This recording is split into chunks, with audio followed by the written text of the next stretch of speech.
For a moment that drags on, I stand among the deep shadows of the old, unused office. I'm considering what to do.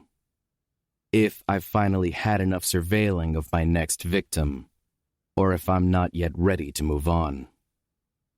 My pulse has not slowed, and the drum of frustration beating inside me has gone nowhere. A range of different, perplexing sensibilities spike through me, like a volatile bolt of electricity. I don't know what to do or how to proceed. Perhaps a first. I make my decision in a state of dissociation. I leave the office behind and cross the barren street. I climb up the fire escape along the side of the brick warehouse building, and then cross over to the window in the uttermost corner that's Lyra's. It's unlocked, the latch undone. She lays in bed, barely covered by the sheets and blanket. She's still in her robe, bra, and panties. She must have fallen asleep minutes after logging off. Her laptop sits on her bedside table. She's a deep sleeper.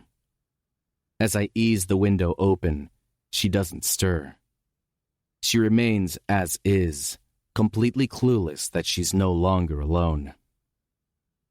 There's a predator in the midst. I stand up straight and feel cramped in her small, overcrowded room, where at every turn there's a heap of clothes or her furniture crammed inside.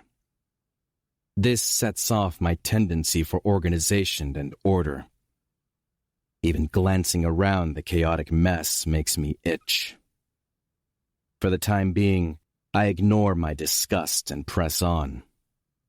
I move through her room like a deadly shadow, placing the cameras and mics I've retrieved from the trunk of my Tesla. Necessary if I'm to keep a close surveil of her.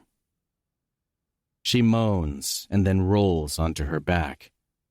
Her robe slips further open. I stop when I take notice. My gaze slides over her form. Dark as it may be in the room, I can still make out every tempting curve of hers, every naked inch of skin. I step toward her bed, my violent urges awakened, and I stand over her. Her worst nightmare has come into her life. She just doesn't know it yet.